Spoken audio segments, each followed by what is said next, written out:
Alright, YouTube, well, I just thought of something. I was scrolling through eBay and I'm probably going to end up upgrading this Crosley. Let me just move this cyan light suitcase out of the way. I'm going to open it. So I was looking online and I found a few record players that I might consider buying. Just to upgrade from this one. I do like this Crosley though. I have nothing against Crosley. I do wish that they could have done better as far as, it would be nice if they could, sell the belts that fix these, but turntable still spins. The belt is really slow. The turntable is really slow at getting up to speed. If y'all can see it, I'm getting close to the turntable. Y'all can see the side of the turntable as it spins. You can even see it on, there's 33, here's 45.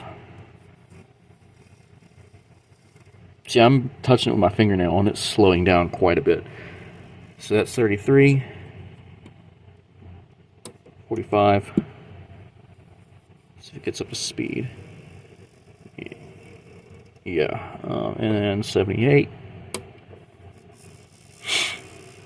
Yeah, this turntable is, I do have Crosley will still have a special place, but I'm going to end up upgrading this record player. I mean, I could still probably use it as a radio, CD player, phonograph, phono player. The record player is a little iffy on this one now. It has worked really well the past 2 years that I've owned this, but lately it's been acting a little slow. Turntable's been spinning slow quite a bit. It's going to take a little bit to getting used to, but I'm probably going to end up buying me a good record player again.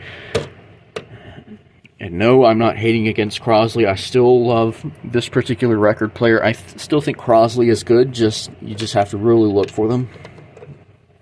But I'm going to end up replacing this record player, upgrading it. Probably going to get one of those ones that has the built-in Phono 45 adapter.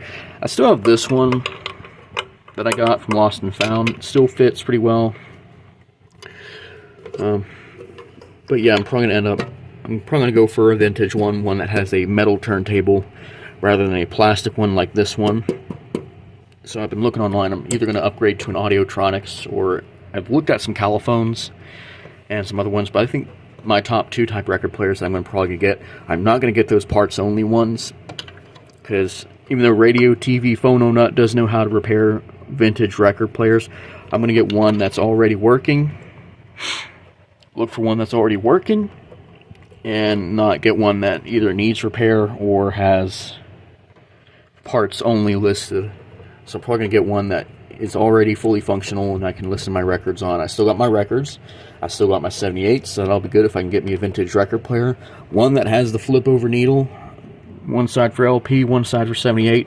I kind of wish Crosley would do that on their newer record players. In fact, some turntable companies, I wish they could do that, because it looks like this could have a lever that flips from LP to 78. I really wish they could do that on some of these newer record players, because a lot of newer record players now have 3 speeds. But I wish they could, do the flip stylus, because I got 78s. And, I want to be able to get back to listening to my records again, especially the 78s that I got, and, demonstrate the 78s, even if I decide to get a new record player, which I eventually will. I'm probably, my top 2 best that I'm probably going to get are either audiotronics or califone. I've looked at some Hamilton record players, and some other stuff like educational systems, but I think my top 2 ones are going to be audiotronics, califone. I also looked at a couple Newcombs, but there was one that I looked at, it was only a parts only unit. But I think my best option is to go for, maybe find a working Newcomb, or I think the only ones I could find that are working are the caliphones and the audiotronics, but I'm going to look for one that's really good, so probably audiotronics. And if I even buy a caliphone, then it's a caliphone, as long as it's a really good record player. I'm not harping against Crosley. I still love the Crosley, but it's going to be kind of hard to fix the belt on this one. Whereas the older record players, all you really need to do is clean and lubricate the motors, because those are AC motors and idler-driven turntables. And don't get me wrong, guys, I'm still going. This Crosley will still have a special place, even though I won't be using it to play records. And that's what I'm going to look into getting, either an older califone or audiotronics unit. Possibly a Newcomb if I can find one that's working, but I think my top two favorites are audiotronics and califone. And thanks for watching, and more to come later.